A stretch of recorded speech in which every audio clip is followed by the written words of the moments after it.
संजय सिंह जी, मान्यवर। संजय सिंह जी, धन्यवाद मान्यवर। एक आपको मंत्र देता हूं। जी मान्यवर। और गुरु मंत्र तो इसलिए नहीं दे सकता क्योंकि आपके तो पहले गुरु हैं। हाँ, मेरे गुरु रघु ठाकुर जी हैं। मेरे गुरु जी रघु ठाकुर हैं। तो आप मेरे राजनीतिक गुरु रघु ठाकुर हैं। इन लोगों को नहीं पता होगा, मैं बता रहा हूँ। रघु ठाकुर जी का मेरा क्या संबंध है, ये रघु ठाकुर जी से पूछिए। इनको नहीं मालूम होगा, सुनिए, इसलिए इनको बता। मेरे को इंटरेस्ट करना।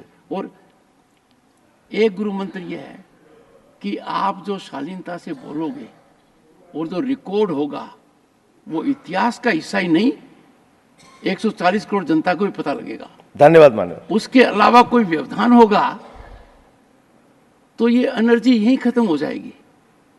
धन्यवाद मान्यवर। आप ऊर्जावान हैं मान्यवर। और अच्छे वक्ता हैं, बोलिए। मान्यवर, लीडर ऑफ द हाउस ने आपके सामने कहा है।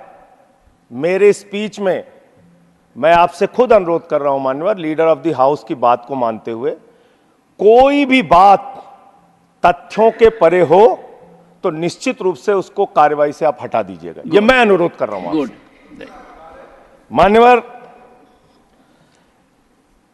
राष्ट्रपति जी के अभिभाषण में अमृतकाल की चर्चा की गई।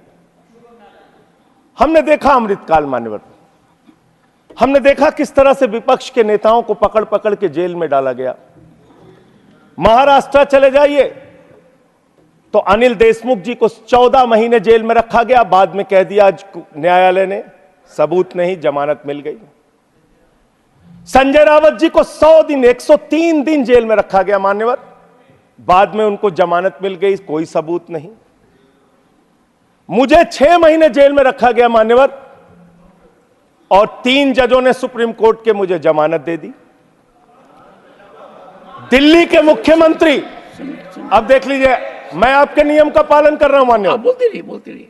दिल्ली के मुख्यमंत्री मान्यवर ईडी कोर्ट के सामने अपने उनके वकील जो दलील देते हैं, जो बहस करते हैं, जो अपना पक्ष रखते हैं, उसके आधार पर ईडी कोर्ट ने कहा, और यह फैसले में दर्ज है मान्यवर, कि अरविंद केजरीवाल पूरी तरीके से निर्दोष हैं और ईडी उनके खिलाफ बायस्ड होकर काम कर रही है, दुर्भावना से काम कर रही है, और उनके खिलाफ मनी ट्रेल का कोई मामला नहीं है। ये मैं इसलिए आपके सामने बोल पा रहा हूं कि ये कि कोर्ट का फैसला है, सार्वजनिक है मान्यवर, इसलिए मैं बोल रहा हूं। एक सेकंड जी।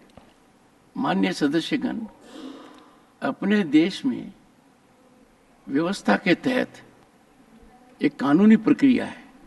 उस कानूनी प्रक्रिया के तहत ही व्यक्ति ट्रायल फेस करता है, कई बार उसको जेल भेजा जाता है, कई बार जमानत दी जाती है। जिनको जमानत दी जाती है उनको बाद में सजा भी हो जाती है। जिनको जमानत नहीं दी जाती, सुनिए, कांट यू प्लीज सुनिए, जिनको जमानत नहीं दी जाती है वो बरी हो जाते हैं। ये एक प्रक्रिया है। पर जिस फैसले की आप चर्चा कर रहे हैं वो फैसला सब जुडिस है, उस फैसले पर रोक लगी हुई है। वो फैसला ऊपर की अदालत के अंदर निर्धारित होना है। तो उस परिस्थिति में आप उस फैसले को सही मानकर न्यायालय के ऊपर टिप्पणी कर रहे हैं। देश के एक न्यायालय ने अपना विवेक लगाकर उस फैसले को स्थगित कर दिया है।